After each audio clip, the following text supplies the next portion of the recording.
छोटे भाई डॉक्टर उमेश कुमार गुप्ता से मुखातिब थे और इन्होंने शेष मुझे बोलने के लिए कुछ छोड़ा नहीं है, कुछ रह नहीं गया है मेरे समझ से, लेकिन उसी में कुछ बातों से मैं फिर अवगत करा दूं कि जो भी आपके लेटर हैं उसमें आप पुनः देख लेंगे कि किस विधानसभा के लिए आपको रिपोर्टिंग करने हैं, ठीक है, और आपको मतगणना जो है सीयू के लिए करना है या बीयू के लिए करना है। 1033 लोगों का आज प्रशिक्षण चल रहा है जिले में, पूरे 3 सेंटर पर।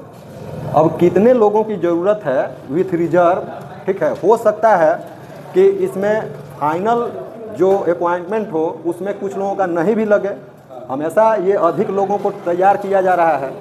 तो आप अपने अपॉइंटमेंट लेटर को देख लेंगे, बात तब ना आती है कर्तव्य का। आपका अपना पत्र देखना जरूरी है और इसके लिए जागरूक रहना है।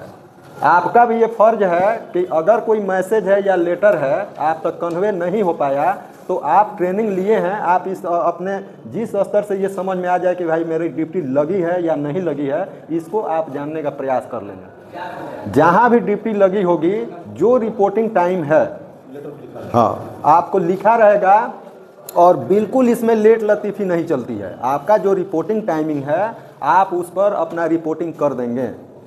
जो भी चीज़ उसमें वर्जित है कि आपको किसी गजट के साथ नहीं जाना है, मोबाइल फ़ोन नहीं ले जाना है, ठीक है, तो आप उन सारे चीज़ों से भी अपने आप को सावधान रहेंगे, ठीक है। अब हमने क्या कहा कि आपका जब फाइनल प्रतिनियुक्ति हो जाती है तो जिस विधानसभा के लिए आपकी प्रतिनियुक्ति होगी वहाँ समय से आप रिपोर्टिंग करेंगे और जो आपका टेबल निर्धारित होगा उस टेबल पर बैठ जाएंगे, ठीक है। और तब आते हैं ये सब बातें कि भाई आपके टेबल पर जो भी सामग्री आएगी, ठीक है, उसकी मिलान आप कर लेंगे, उसमें जो कमी बेसी होगा आप देन एंड देयर सूचित करके उसको ले लेंगे।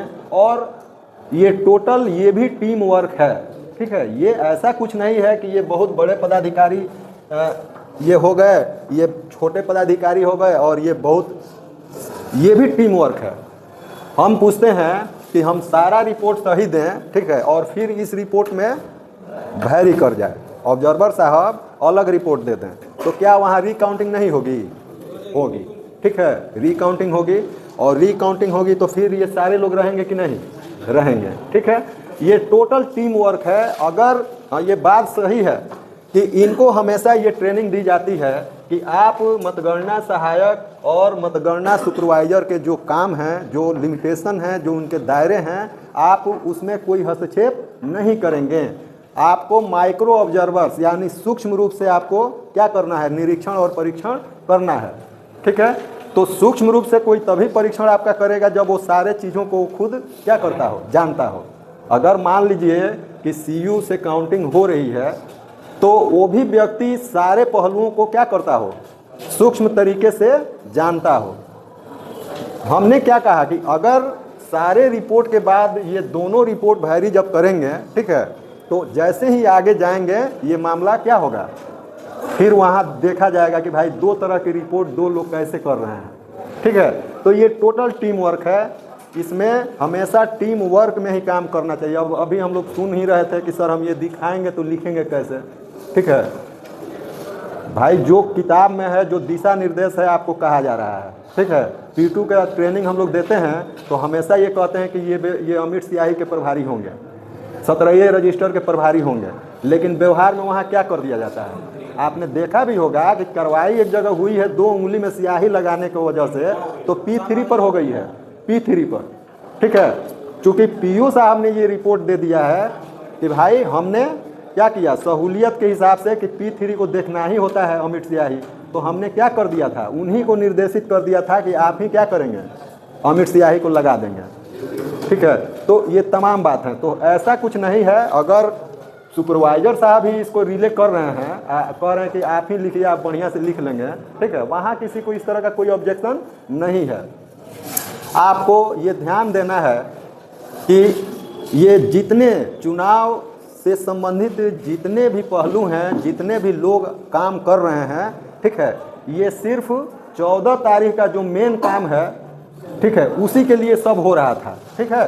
तो तो अब ये काम समझिए कि जितनी चीज़ें हो रही थीं, जितने भी हम काम कर रहे थे, जितने मेहनत से, जितने शिद्दत से, जितनी ईमानदारी से हमने सारे कामों को किया है, ठीक है, चुनाव का परिणाम ही सबसे बड़ा पहलू है, ठीक है। चुनाव का परिणाम अगर सही ढंग से अगर हम दे पाते हैं, अगर बिना किसी विवाद के अगर हम दे पाते हैं, विवाद कब होंगे? विवाद तब होंगे जब अभी कहा गया कि भाई आप में शुचिता होनी चाहिए, ठीक है, आपका बोली विचार आचार व्यवहार ऐसे होने चाहिए ताकि आप से किसी सामने वाले को कोई बहुत दुख न हो, ठीक है। नहीं तो ये बात जान लीजिए कि जो भी दल के लोग हारते हैं, जो भी लोग थोड़ा सा मत में पिछड़ते हैं, ठीक है, उनके द्वारा वहाँ तमाम तरह की अड़चनें बवाल पैदा की जाती हैं। आपको ये ध्यान रहना चाहिए कि आपकी रणनीति ऐसी होनी चाहिए कि उन तमाम चीज़ों को कैसे शांतिपूर्वक फेस कर लें, उसका हल कर लें और एक निष्पक्ष और जो सही रिजल्ट है उसके तरफ हम अपना काम क्या करते रहें, आगे बढ़ाते रहें। अगर किसी पोलिंग पार्टी ने क्लोज बटन नहीं दबाया है, ठीक है, तो रिजल्ट तो आप वहाँ देंगे।